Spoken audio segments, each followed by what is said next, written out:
The world is becoming increasingly proficient at telling stories that deny God. As such, we need Thinking Christian to become as natural as breathing. Welcome to the Thinking Christian podcast. I'm Dr. James Spencer, and through calm, thoughtful, theological discussions, Thinking Christian highlights the ways God is working in the world and questions the underlying social, cultural, and political assumptions that hinder Christians from becoming more like Christ. Now, on to today's episode of Thinking Christian. Hey everyone, welcome to this episode of Thinking Christian. I'm Dr. James Spencer. My co-host, Dr. Ashish Varma, are joined today by Dr. Marc Cortez. He is the Dean of the Litfin School of Divinity at Wheaton College. And so we're excited to have Marc here to talk through some really interesting topics that I'm going to let Ashish introduce. So Ashish, the floor is yours. Thanks, James. First, it's great to have you here, Marc. Looking forward to it. Just by way of introducing the kind of guy Marc is, I think our first real meeting was when I was defending my dissertation and you were the chair. And I was a little bit terrified because I was a foot out of the program and you were fairly new to the college and I didn't know what to expect. And my brief reading on it, I had my expectations. Okay, Marc's going to ask me about this. And he asked me nothing I expected and everything I didn't expect. And I was humbled, but it went all right. And what I gained in the process was the graciousness, the way that you interacted in that setting with someone you didn't know, with issues that I couldn't actually honestly tell if you agreed or disagreed with me. I was blown away by, okay, Wheaton got a good one here. So it was a really easy decision to say, hey, let's get Marc on this podcast, at least for me. And I take that as a sign. I think I was kind of a jerk during that whole process. Well, I guess my expectations were Dan Trier level of intensity, and the late Dan Trier, who we love, a brilliant man, very pastoral, but man, he could dig into a wound, right? He could stick his thumb in and just press. And you weren't doing that, so to me, you were the nice one there. All right. But to me, that sets up this, because I think that same sort of tone comes out in me. Marc sent us a piece from one of his books. He's written on theological anthropology quite a bit, which is just basically talking about what are we, who are we as human beings, with a specific care to think about before God, right? And in reading the piece that you wanted us to most hone in on, I got that same sense from you, that this is someone who wants to get the nuances of the positions and not caricature them, and is generous, right? Even as you took a position by the end, there was no sense of, well, the people who disagree with me are dumb. And to me, that's important theological steps forward. And so with that said, we're looking forward to diving into this topic with you. And maybe the first way to begin this is, you've spent a lot of time writing on theological anthropology. Why? That's a great question. Ashish, thank you very much for a generous introduction, and it's great to be here with both of you. So kind of probably two different ways that I can come at that question. One would be like, why, as in, how did I get into this? What kind of got me interested in this topic in the first place? And then maybe kind of why, in the sense of, why have I kept going and continued to press into these issues? The first one I actually have to guess at a little bit. I've been asked that a number of times over the years, and I can't quite figure out exactly how I stumbled on theological anthropology as an area of interest. I'm not sure about your experience in theological education, but most of the schools that I'm familiar with, you kind of touch lightly on the doctrine of humanity in your theology survey class. You'll do some image of God stuff, some sin stuff. Depending on your school, you may get into women in ministry questions, and that's about it. And then you kind of move on from there. And that's really all I got in my survey things. Somewhere along the way, I was exposed to the fact that theological anthropology is an actual area of Christian doctrine that people have been thinking about for a long time.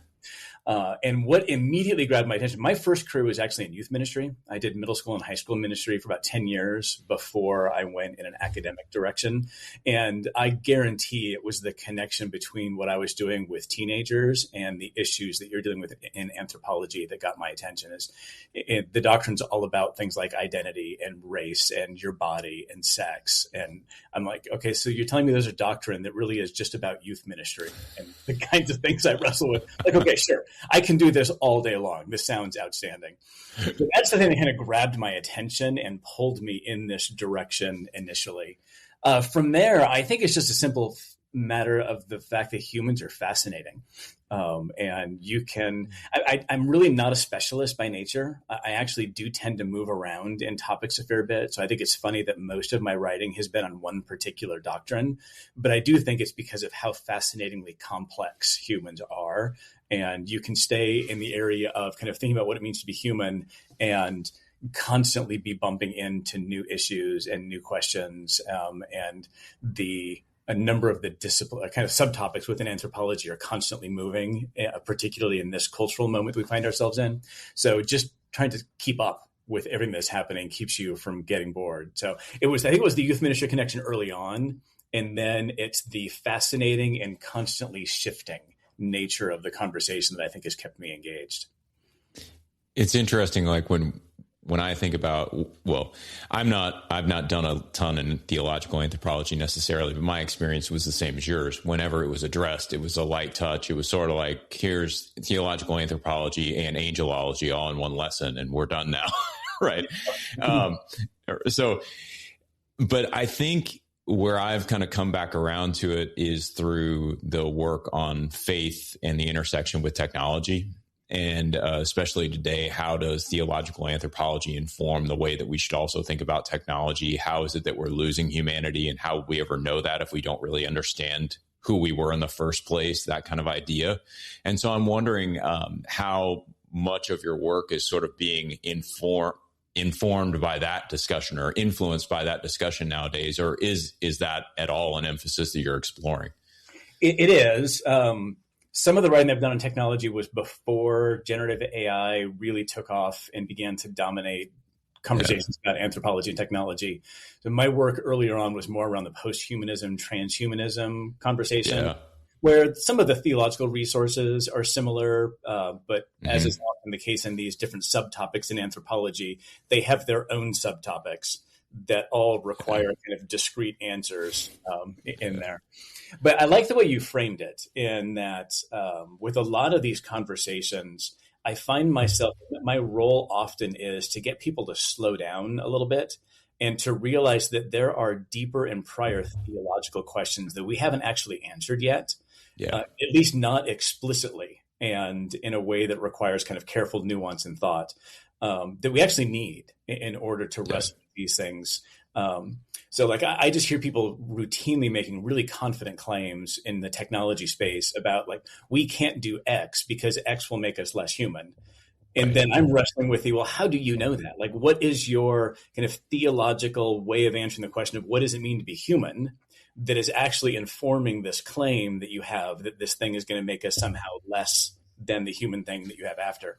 And so I'm wanting to pull us back to that prior question. I usually kind of summarize the doctrine of humanity around what does it mean to be human and how do we flourish as human persons? It is those kind of the two framing questions that I don't think you can have, at least not as a Christian, really deep, meaningful conversations about these issues unless you have a biblically theologically informed answer to those two questions. Yeah, and I'd say it's interesting, just your comment about getting people to slow down and ask the prior question. I find it's almost like you have to do that in two stages. You have to get them to slow down, recognize that there's a necessity of slowing down in the first place, that this notion of progress, you referenced transhumanism, which has like that big progress myth, sort of evolutionary push toward the post-human, that I think is informally sort of saturating a lot of our discourse anyway. I don't think we're all transhumanists necessarily, like if everything is transhumanist, nothing is kind of feel, but there is this notion that the more we progress, we view that as real advancement. And it's interesting to think about, no, maybe we should just slow down and just like take a check here for a moment, really explore back into some of these theological resources that might inform what we're doing right now, and then make a decision on what progress really is and what progress really isn't. So yeah, those two steps seem to me to be really intuitive within the technology space, but also I would assume the theological anthropology space.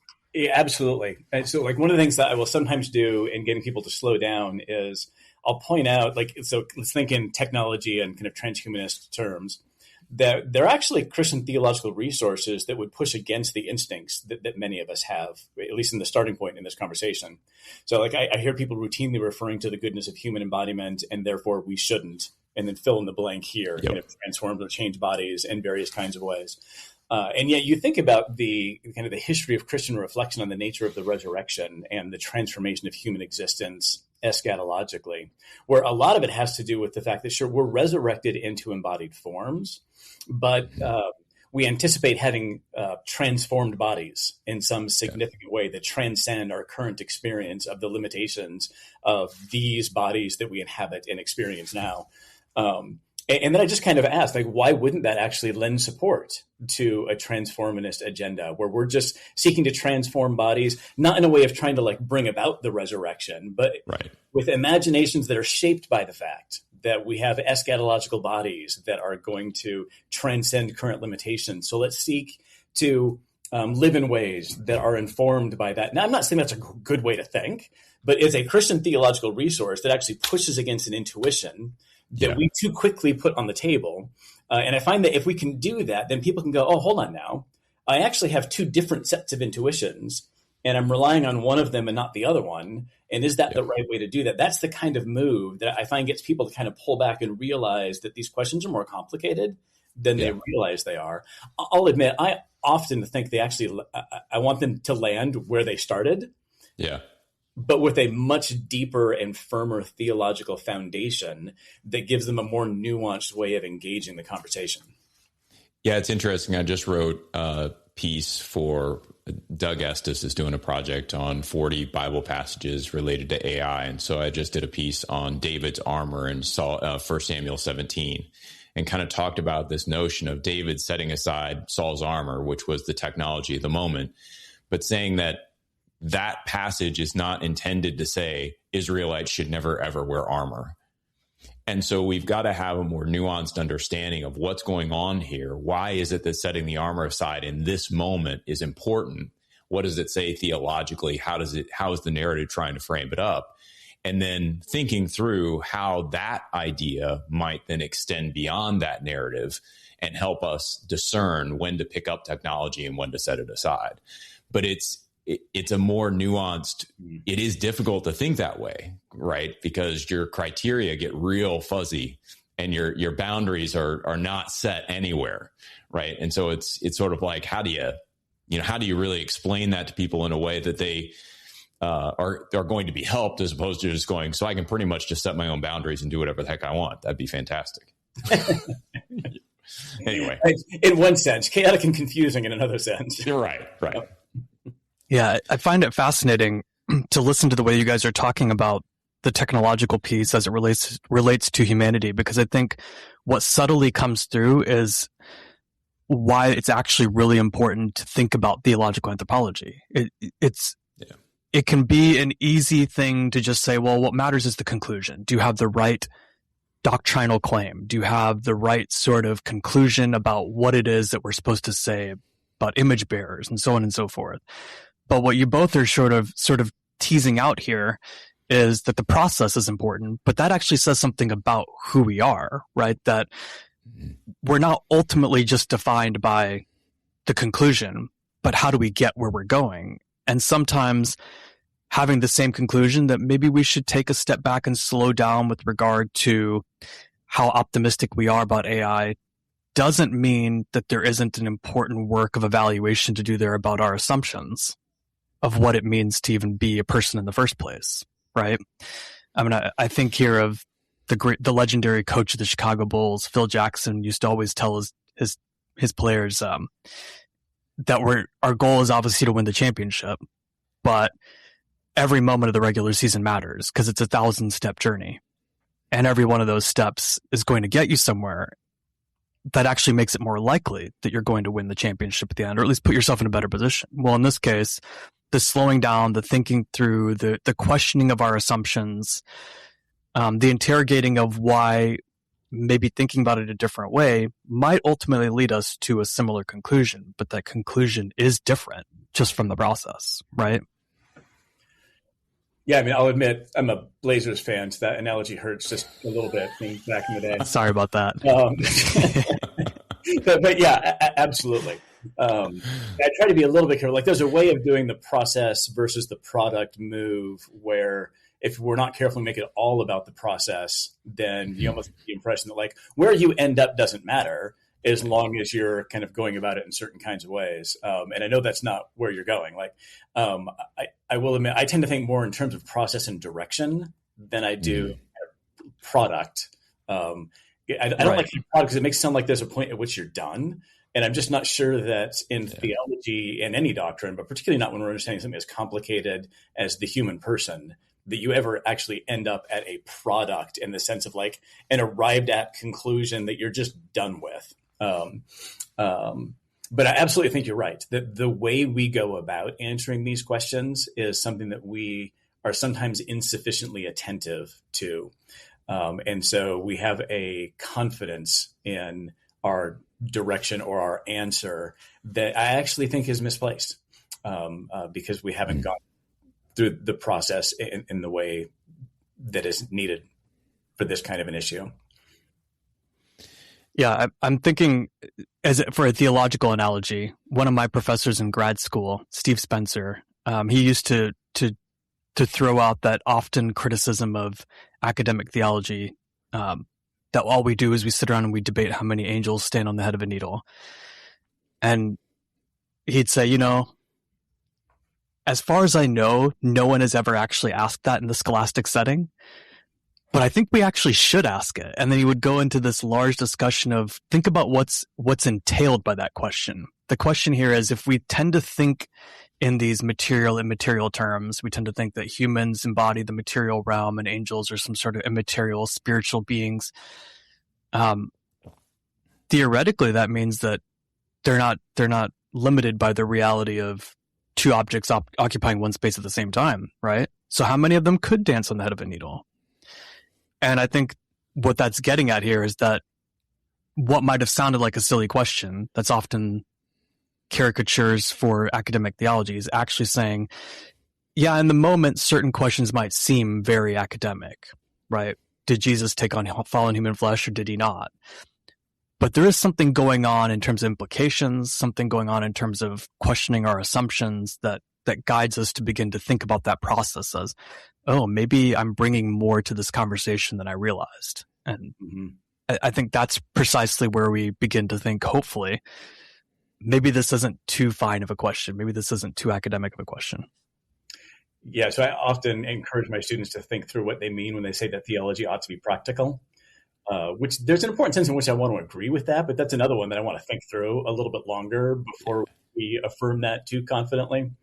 And usually there are two things that I want them to reflect on. One of them, I use the angels dancing on the head of a pin analogy precisely. So I didn't realize that Steve had done that before me at Wheaton. That's great. And I do kind of think, like, if we actually thought that we shared this universe with really powerful supernatural beings, we should probably spend some time thinking about, like, what are they like, and how do they inhabit the world and interact with the material world that I interact with. I find it interesting that doctrines of creation in, like, the medieval period were often about half on angels and demons and the heavens. I laughed at myself for being such a modernist as I'm working on a book on the doctrine of creation, and I had been thinking about the book for months before I even thought to ask the question of whether angels should be in my book on the doctrine of creation. So yeah, our understanding of what's practical and what's worth thinking about is shaped by a very modernist agenda that we're often not even aware of.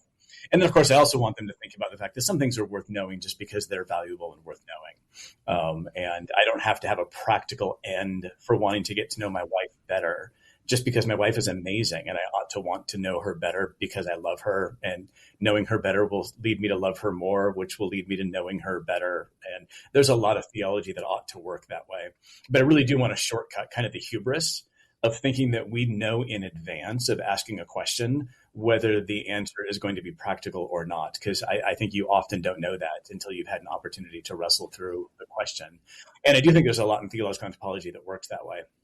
Some of the body-soul debate issues can sound really speculative, particularly if you're wired toward analytic philosophy and the resources that get used there. You end up reading about thought experiments on Star Trek teleportation things. And I'll admit, I find some of that kind of fun. But at the end of the day, what you're trying to do is you're trying to understand what it means to have a body and why God created bodies and raised us to have bodies, and how does it relate to identity, and why does any of that matter? And I think those are eminently practical, even though on the front end, some of the questions can seem overly speculative. That sort of leads me into a question I wanted to get to before we kind of dig into the chapters you sent us. But one of the things I've always been interested in is sort of the intersection of these doctrines. And so even when we learn them in like systematic theology courses or something like that, you know, theological anthropology, soteriology, hamartiology, those are all sort of separated out. The one I've become most interested in is sort of the bridging between theological anthropology and ecclesiology. And I'm wondering how you've sort of balanced some of those intersections. So you're obviously doing work on theological anthropology, and it's not the same as ecclesiology, but surely that has to inform, right? Yeah. So, I mean, you're picking up one of my favorite things is the intersection of doctrines. So actually, most of my published work has been on the intersection between theological anthropology and Christology. And one of the kind of questions that drew me into this originally, going back to the why theological anthropology issue, is as I started to explore theological anthropology, I felt like I would routinely run into, in the introduction to an anthropology book, some claim along the lines of Jesus reveals what it means to be human, not just what it means to be God. And then I would feel like I would read the rest of the book and Jesus wouldn't show up very much. And it kind of left me wondering, like, I thought Jesus was going to matter somehow for our understanding of what it means to be human. So a lot of it was me trying to tease out how that works. I think ecclesiology absolutely can work that way. And it can work that way in two different directions, I think. There's a sense in which our understanding of what it means to be human and how we flourish as human persons informs our ecclesiology. So there are things that I think we do in church, or ways in which we construct our ecclesial lives together, that are shaped by a vision of human flourishing. But it absolutely works the other way around. Our ecclesiologies and the ways in which we do church together shape our understanding of what it means to flourish as humans, because even if we're not kind of aware of it, we have an intuition that church is a place in which we are seeking to be. In a world that screams for your attention, there is a place that invites you to peace. You don't need a building. You don't need a choir. You just need to turn your heart to Air One. Air One, songs that heal, lyrics that pray for you when you don't have the words. From Lauren Daigle to Elevation Worship and more. This isn't just radio. It's worship for the everyday. Escape the noise and worship now. Download the Air One app. Ask your smart speaker to play Air One or visit air1.com. Air One, worship now. Become more human and to flourish as humans together. And so church life shapes visions of human flourishing. Visions of human flourishing shape church life. I absolutely think ecclesiology and anthropology are intertwined. Daniel Hill, who's a student who did his PhD here at Wheaton, did his dissertation on the ecclesiology anthropology relationship that went on to be published by a book with a title that was along those lines that I'm desperately trying to think of. But he did a great job in kind of articulating that doctrinal kind of intersection. Very cool. Yeah. Well, how do you think, I mean, this will be the loaded question, I suppose, but when we think about theological anthropology, we think about being human. There's obviously a lot entailed in that. I mean, you know, there have been tons of essays written on the image of God. We've talked about that on the program, you know, all these different areas. But if you had to sort of synthesize it, what would you say are some of the constellation of factors that really are essential for thinking about what it means to be human? Well, I mean, the two go-tos historically are just image of God and sin. The dominant categories. a lot of books on theological anthropology just use those two as their framing motifs. To the extent that I often, when I'm teaching a class on theological anthropology, I do kind of a whiteboard exercise where I ask people what the doctrine of humanity or theological anthropology is about. And that's unquestionably the starting point. There's two things go up on the board first. And then there's usually kind of a pause after that, as if we think that just is the doctrine of humanity, is image and sin. We're kind of a little bit stuck as to what goes on beyond that. I will say by the time we're done, the whiteboard is full. And we have traced connections to all kinds of different things. And I use that as a way of trying to expand people's horizons about what it means to think about what it means to be human. So image of God, sin, for me, I think the body, historically, body soul has been a dominant way of framing things with those two in there.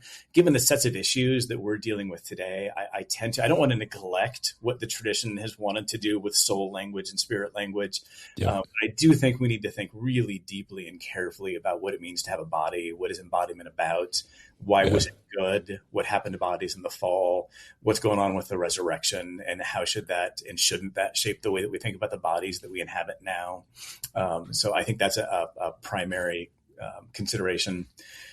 Free will, as it relates to soteriology, do we have it? Don't we have it? All those kind of moral agency and responsibility. There's a whole set of issues that has been significant historically. I'm not sure that I would say that it's a dominating kind of a driving set of factors as much today, at least not in the soteriology sense of it. I think largely that those are just kind of settled conversations. And I don't know that there are new avenues, at least if there are, I'm not aware of them. Where I see a lot of the free will agency conversation coming to play now is around technology kind of to what extent are we determined by various technological cultural artifacts? What does it mean to have free agency? Like does an AI, does it now or will it ever have what we call agency and free will and moral responsibility and those kinds of issues? Obviously you've got all of the stuff around sex, sexuality, gender, and race, ethnicity, cultural identity. I see those as importantly connected to the body, and why I can talk a lot about the body in my theological anthropology today. Those seem to me like kind of the constellations that would be difficult to avoid. Like if I were going to sit down and write a 1-volume survey of theological anthropology, it'd be hard to do that without getting into those kinds of issues. Yeah, that's helpful. And do you see, so when you connect like race, gender, all those different ones, they would be sort of part of that body embodiment, sort of, they'd almost be subcategories within it. So you could subdivide that into a number of different pieces is what I'm hearing you say. Is that right? Yeah, I'm not quite sure that I'd be willing to say that they're all like subcategories of a theology of the body, but there are things that you need to think well about with respect to the body that provide the theological resources that are necessary thinking about those things, right? So to have a body is to be finite. It's to be shaped a particular way. It's to be identified through relationships to other material realities. It's to be both good, but affected by the fall. And all of those are theological issues that I need to think through really carefully, because I'm going to need all of those resources when I go to think about these other things. I failed to mention theology of disability would be a major category that's important for anthropology today. It would also be just directly tied to all of these things and thinking well about what it means to have a body. Yeah. Okay. Yeah, that's really helpful, because I know a lot of that, when I read things on the image of God, they'll fall into some of those things, and it tends to get, I don't want to say muddled in there, but they do tend to sort of creep in at different areas. And so certain categorizations of the image of God, for instance, that focus on human capabilities ultimately then have to deal with human disabilities on some level if they're going to defend that kind of a position.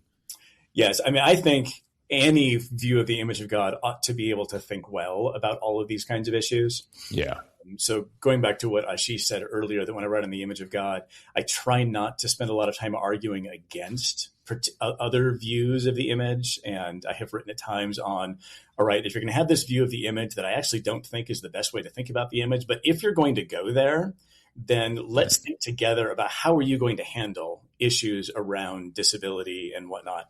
Gotcha. So if you're going to do that, at least do that as theologically aware as possible. And I think anybody who's thinking carefully about the image ought to challenge themselves to make sure that their understanding of the image can handle some of these difficult issues in theology. If I'm understanding you correctly, the way that you're sort of parsing out the importance of thinking about embodiment is trying to move beyond just simply speaking of image of God. Is that right? Correct. Right. So when you're thinking about these dynamics, where I think your intuition's a good one, because we do often tend to try to force things like the image of God to do more service than maybe it can, and that's where you run into some of the problems that James was just mentioning. I'm wondering how you have that same conversation though with some of these historical figures. So you mentioned the way that this body-soul or body-soul spirit dichotomy or trichotomy historically has such great weight, even in the ways that we tend to talk about the significance of Jesus taking on flesh. Arguably, to the degree that we've historically had the situation where embodiment has been diminished. So now as you think about it today and you're trying to recover the significance of embodiment, how do you deal with some of those elements historically that just get placed within the soulishness of humanity to the degree that we might say that that's still a thing, or the spirit of a human person, without falling back into the same trap of kind of essentializing humanity in these non-material ways? Does that make sense? It does. Let me see. I'm going to have to pull on about 3 different threads at the same time, I think, to answer that. So I'll try not to do that in too complicated a long fashion. I mean, one, I do want to pick up one thing you said toward the beginning, that I do worry that with the image of God, we make it do too much work. There's a move, and it's a pretty common move in theology, to go from the image of God as central for a biblical Christian understanding of what it means to be human, which I would agree with, to the image of God is basically coextensive with what it means to be human. So anything that I want to say about the human person, I have to somehow say through the image. I think at that point you've expanded the image beyond not just its usefulness, but its biblical location. The Imago Dei was never trying to tell us everything we need to know about what it means to be human. It was trying to tell us something that's centrally important for what it means to be human. So the other things I say about what it means to be human ought to be connected to what I think about the image. But that's different than saying that the image ought to be the whole of what it means to be human. I think when we make that latter move, we just expand the image into ways that make it just unwieldy, very difficult to address. And I actually think we end up missing what I think we ought to say about the image, but that'll get us into kind of my own view on the image that we might get to here in a moment. So that's kind of first thing that I want to go to. Second one, I mean, I always try to be a little bit careful with earlier thinkers on body-soul image dynamics. Is I think if we understand them at their best and in their kind of most nuanced form, there are very few of them that would disconnect the body from the Imago Dei entirely. The dominant, kind of within the tradition that I'm familiar with, at least, the dominant approach is to associate the image primarily with the soul. So the soul is the image of God. There is a minority report that have the body be a part of the image of God as well. But the majority view has been that the soul is the image of God. The body, for many theologians, is the image of the image. It's the material means by which the soul does its imaging work in the world. So it has a secondary relationship to the image, but that's still an important relationship to the image. Like the soul can't do the imaging thing that it ought to do apart from the body that is the image of the image, and therefore the way in which the soul manifests God in whatever way that view understands the image to function. That's a fairly significant role for the body in the image. The body is instrumental in that sense. It's something that the soul uses to accomplish its imaging purposes, but it's a really important instrument. And so I wouldn't want to say that view devalues the body, It just locates the value of the body in relationship to the value of the soul. So there is a hierarchy at work there in that particular kind of dualism, not the only kind of dualism at work in the Western world. But not, maybe I want to say this way, not all hierarchies necessarily devalue the thing that's lower in the hierarchy. My analogy is typically, I really like coffee. I drink a lot of coffee. I probably drink more coffee than I should. So there's no question that I place a high value on coffee, but there's also no question that I value my wife more than I value coffee, right? There's a definite hierarchy at work there, and it's a hierarchy that's not even close. But that doesn't mean that I'm devaluing coffee. Right, I have a high value for coffee. It's just value that's located in relation to something that has a significantly higher value. So that's kind of the way that I would want to think about at least certain ways of how the body is related to the soul in that. The challenge, of course, is that that's a difficult, historically, that has been a difficult position to maintain without slipping toward a devaluing of the body in the process. Yeah. So like there's nothing necessary to that in the theological system. I get what they're after in there, but at the very least, like if you're going to go there, just be aware that your position has a historical, I don't want to go so far as to say inevitable, but really strong tendency to slide towards some unfortunate ways of thinking about the body and embodiment. I'm inclined to think that well, I think I have good biblical reasons for this, but also for kind of practical, let's avoid that slippage move. It's just better to think that the body is fundamentally a part of the image itself. I think image language in the Bible is inherently embodied language. I don't think the ancient world envisions the possibility that you can have something that is an image, a tselem or a demut or an icon or whatever language we want to use. All of those were fundamentally embodied things in the ancient world. And so I think by calling us images of God, they're actually talking about us as embodied material images in an embodied material world. So I actually don't think the body is merely an instrument of the soul in the image of God process. I think the body is fundamental to what it means to be made in the image of God. I think it's interesting, if you read cog psych literature nowadays, a lot of times we used to make this similar distinction in less theological spaces where it'd be like the mind is different than the body.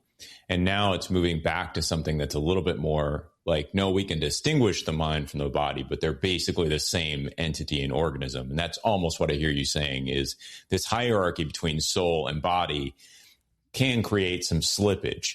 And no matter how essential you view the body being, right, when it's underneath on that hierarchy, it's always going to tend toward or lend itself to sort of a Gnostic sort of movement, right, where the soul becomes that much more important versus the way you're phrasing it, which is, no, it's just all the embodiment, all the stuff that we are, whether that stuff is soul, spirit, body, whatever we divide that into, that whole complex is image.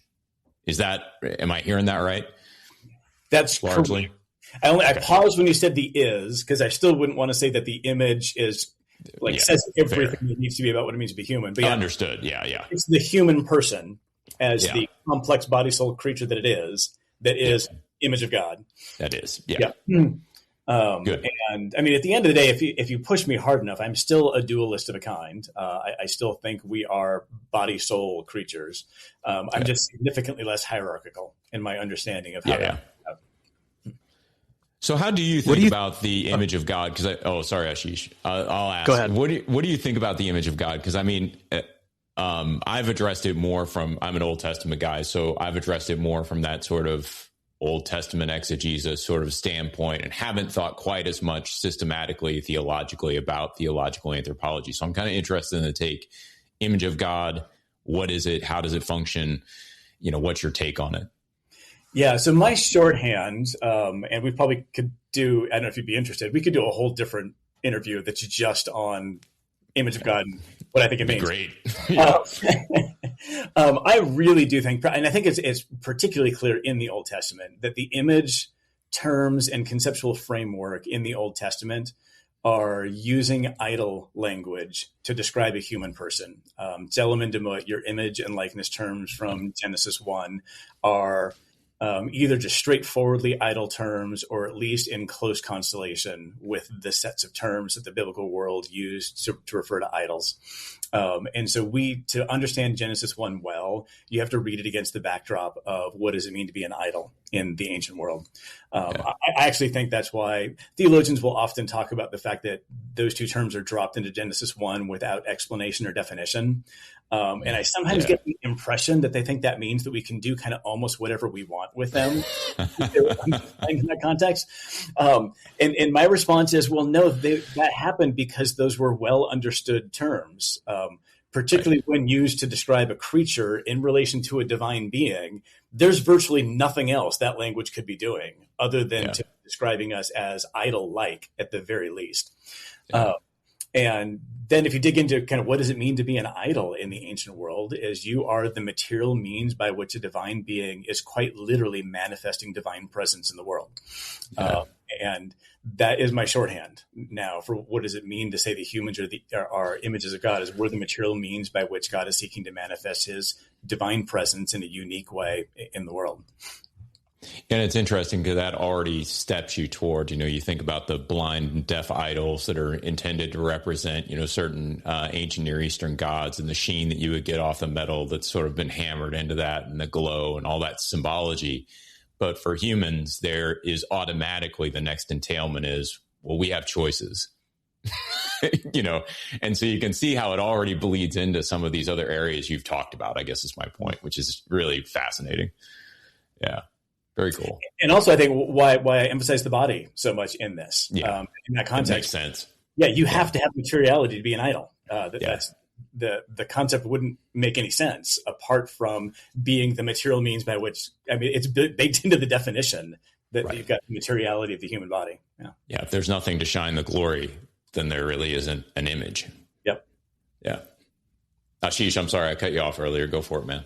No, all good. Actually, the way that you drew that back to the idol and the embodiment kind of leans into what my question is. So on one side, we can see, I think, within that way of framing it, one of the fears that earlier versions of Christian theology might have had in creating a stronger hierarchy, as you put it, right? There's a concern that we overly lean into then the embodied and we create idols. I think often, maybe the one that comes to my mind most immediately is Augustine, the way that he talks. On one side of his mouth, he's responding to the Manichaeans, and so he wants to make it very clear creation as a physical reality is good, and to take away from that is an awful thing. And yet, when he starts to get constructive, at least in my reading of him, you start to get the sense that he's slipping back toward what he was criticizing, right? He's very intent to say things like, the soul needs to bridle the horse that is the body, and like a jockey control it, otherwise you get into a lot of troubles, right? That the body takes you, as if the body is more prone to sinfulness. But I kind of wonder in the opposite direction, what do we lose when we start to slip into, let's say, stronger versions of that hierarchy? And what do we gain when we start to close that gap and give a greater honor, I suppose, to the embodiment without necessarily without losing the fear of idolatry, but without having an oversized fear of idolatry? Yeah, that's a great way of framing it. Because I think to some extent what Augustine is doing, and what a lot of the patristic theologians were doing, is they were operating out of, as you pointed out, actually a very high doctrine of creation and the goodness of the created order, and pushing back on any sense that this could be anything other than what the good God of the universe created and wanted us to have. But then you have to make sense out of these kind of strongly worded cautionary and kind of consistently worrisome approaches to material realities, which I actually take to be their sense that it's almost that kind of creation, created things, including bodies, are so amazingly good that fallen creatures like us will always be tempted to use them badly. It's almost the very goodness and beauty of creation that makes them fundamentally problematic for fallen creatures, because we're going to be enticed by their beauty, not because there's anything wrong with them, but because there's something fundamentally wrong with us. And we're constantly going to use this thing badly. The challenge, of course, is that your rhetoric can get complicated here. So the parallel that I've often drawn, if you've grown up in certain kinds of churches like I did, that had theologies of sexuality that were always around, like the explicit theology was sex is good. It's a gift of God. God gave it to us. Experience in marriage, it's amazing. It's the kind of the highest possible view of the goodness of sexuality. And that would get said like once or twice a year. And then like the other 363 days out of the year were, especially if you're a teenager, right? It's dangerous. It's tempting. Stay away from it. Don't touch it. Don't think about it. Like it was all of these that were actually being driven to a fairly significant degree by this high theology of sexuality. But the operationalizing of it was this kind of constant warning. It's tempting that allowed us on the receiving end to actually walk away with a relatively low view of sexuality, even though that was the exact opposite, right? So we walked away with it's dangerous, it's maybe bad, it's at least kind of conflicted, and I think that some of what you see with Augustine on I'll stick with the body here is I think he actually has a very high view of the body, but it gets operationalized in complicated ways when all of your language around the body is warning and danger and temptation oriented kinds of language. I spent so long answering the first part of that I forgot where you went in the second half of that. No, so how do we not dismiss someone like Augustine, I guess, is the way to put it. And the warning that he wants to put there, that is a legitimate warning, without being sucked into. Many of us feel hurried. And did you know that being in a hurry is costing us more than we realize? Hi, I'm Jem Fadling, co-host of Unhurried Living, where my husband Alan and I help people learn to live and lead from fullness rather than on empty. We provide resources and training to teach you healthy patterns for rest, work, and spiritual connection. With more than 25 years of experience at the intersection of spiritual formation and leadership development, Unhurried Living seeks to inspire others to rest deeper, live fuller, and lead better. Join us each week as we continue to have conversations about leadership, soul care, the power of prayer, and much more. You can find Unhurried Living at lifeaudio.com and on your favorite podcasting app. A kind of theology that ends up strengthening the hierarchy, minimizing the embodiment, loses sight of who we are as embodied creatures. Right. Yeah, that's right. Because you also asked about like, what do we lose if we're not paying enough theological attention to the body, and what do we gain in this? Well, I think a good chunk of what we lose is most of human life, at least human life as it is actually lived and experienced in, most of the Bible and history. We are embodied beings, and there is nothing that we experience in the world that we don't experience in a way that is at least related to our bodies. I would say it's actually experienced through our bodies. And I don't know how you think well and theologically about any aspect of human existence apart from thinking well and theologically about what it means to be embodied. So I just think we have fundamentally impoverished theological anthropologies apart from a robust theology of embodiment. And if theological anthropology also involves really important issues like gender and sexuality and race and racism and identity and I would say just things like parenting and teaching, and any time that we're trying to shape another person, we're doing so according to some concept of what it means to be human and how to flourish as human persons. If those are all part of the doctrine of humanity, and if they're all really important, and if you can't think well about any of them apart from thinking well about what it means to have a body, then we've got problems. And we've just impoverished ourselves in relation to just a wealth of issues that we ought to be thinking about. What do we gain? First, we're going to gain what's the obvious impoverment? Wealth of theological resources for engaging those kinds of things.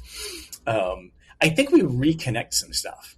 Something that I've done in class before is I'll ask students to brainstorm for me a list of things that you have to do in order to be spiritually healthy. You'll get your usual list of suspects, right? Pray, read your Bible, go to church, those sorts of things. And then, it's not spiritually healthy, in order for spiritual maturity. And they'll list those kinds of things. And then I'll ask them to brainstorm for me a list of things that you have to do in order to be healthy as a human person. And they'll list all of the health-related things, right? Exercise and sleep and nutrition and whatnot. And then I'll step back and we'll have what is often a really good conversation about two things. I mean, why is it that the first list, the spiritual maturity list, is inevitably shorter than the health list? That they have a much easier time coming up with things that contribute to being healthy than they can kind of to be spiritually mature. And then I also want to know, why did the two lists not overlap at all? Like, no one thinks about those two as the same sort of thing. They are in fundamentally different categories, and we can reflect on that. Now, I will freely admit that I cheat a bit by using the language of spiritual maturity in the question, because I know it's going to skew their attention in a certain direction. But then we can have a conversation about, why is that the case? Why does the language of spiritual maturity take you to one set of issues and not the other set of issues? I like to focus most of it on the language of health. And why do we not think that spiritual maturity and health are related to each other in any significant way? I think kind of thinking more robustly about embodiment will help us reconnect those things. And it may be that there are still distinctions that ought to be drawn in there, but they should not be as bifurcated as they are in the theological imaginations of most Christians.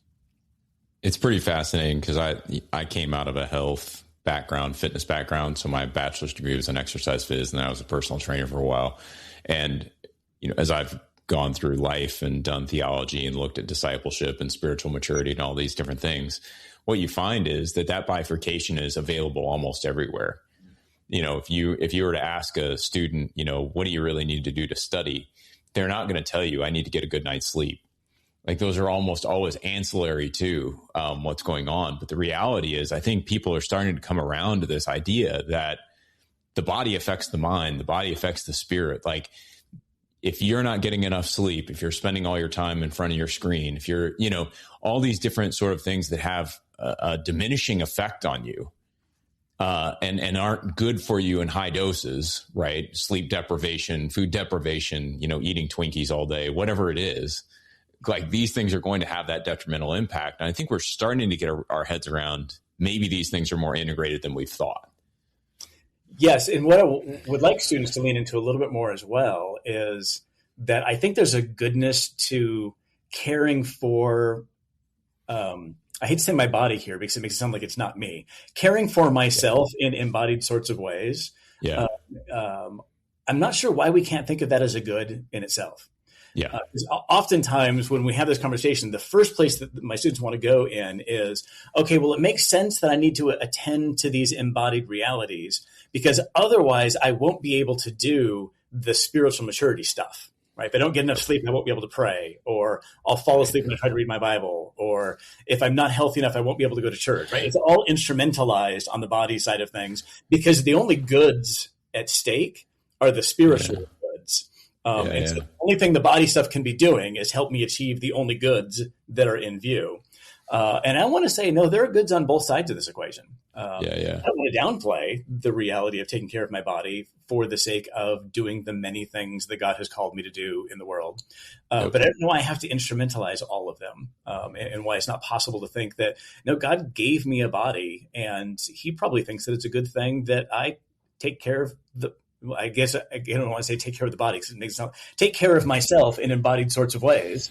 That sounds to me like something that ought to be good. And it's kind of funny that as Christians, we'll often use that reasoning when thinking about creation itself. I don't have to think that, taking care of the forest preserve next to me is only good if it lends itself toward, the humans being healthiher. And like, we kind of think God made trees. He seems to like them. And so it's okay to want to take care of them and then rejoice in their beauty. But for some reason, it's weird if we think that we ought to think about ourselves in the same sorts of ways. Oh, that's great. Well, I think James is laughing right there because the tree dynamic, right? That's going to pull me into something more. But I have to ask this in light of that. I know we're running out of time here. Yeah, go ahead. So there are actual studies done that have indicated that a significant component of mental health is related to our connection to trees, of all things. So the studies have shown that if you send someone through an old growth forest and they're struggling, the way that the tree chatter, that's very real, that we don't pick up with our ears, but we pick up sort of chemically with what they're doing, interacts with us, actually reduces anxiety and stress and increases development of hormones in our own body that calm us down.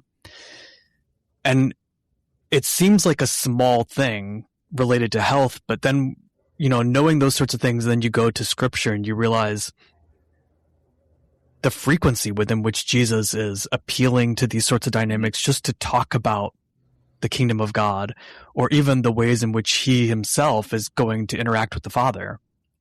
Before he's arrested, he goes to Gethsemane, which seems to be, if I'm reading it correctly, a tree grove, right? An olive tree grove. And that's something that becomes less of a throwaway line, and it's more of an intuition of the work that Jesus was doing wasn't disconnected from him actually walking and being in places, right? And ministering accordingly. And that's gotta therefore mean something, right? The work is still to be done in terms of how closely and intimately we interweave the two, but there's got to be something related at that point to now thinking about the place of Jesus' work and the words that Jesus said and the fact that they so deeply intertwine, and then his actions being so deeply moving in and out of these places, to now thinking about our own identity as human beings and that maturity, health, interwoven reality as well, right? Do you have any... kind of a convoluted question, but trying to draw off of what you're saying. Yeah, I think it relates to what I was saying earlier about the importance of thinking about our bodies and what it means to be embodied creatures living in a material world. That I think it causes us to think about our finitude and our particularity with our particular identities. But one of the key things it does is, no material thing exists in this universe apart from being related to the other material things that exist in this universe. It's just how material things work. They are unavoidably connected to the other aspects of the material world. So it actually shouldn't surprise us that we are shaped and affected by other material things in creation in ways that we probably haven't even begun to comprehend and appreciate. And so I'm sure there is a logic for taking care of the rest of creation because it's going to contribute to our own flourishing. I wouldn't want that to be the only logic in view. I think it's okay to attend to the flourishing of other creatures just because God created them and seems to like them. But right. Absolutely, I think that in doing so, we are probably attending to our own flourishing in ways that we don't yet understand. Now, I also always want to acknowledge we live in a broken material world. And so none of this always lends itself to easy answers to questions about when is it and isn't it okay to chop down that tree that is actually helping with my mental health.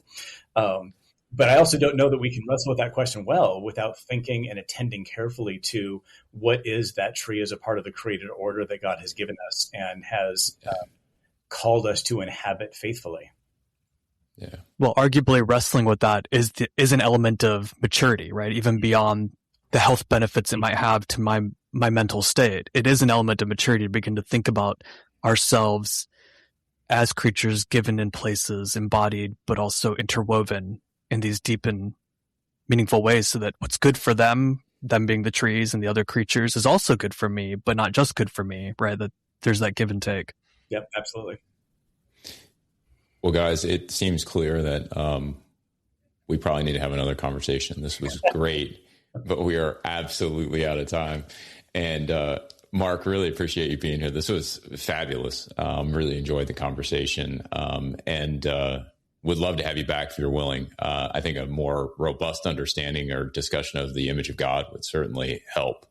So if you're willing, we'd love to have you back, and really appreciate you being here for the hour. This has been a lot of fun, so I appreciate the invitation and the opportunity. Thank you. Yeah. All right, everybody. Well, thanks for being here. Thanks, Ashish. Thanks, Marc. And we will catch you on the next episode of Thinking Christian. Take care, everybody. Just want to take a second to thank the team at Life Audio for their partnership with us on the Thinking Christian podcast. If you go to lifeaudio.com, you'll find dozens of other faith-centered podcasts in their network. They've got shows about prayer, Bible study, parenting, and more.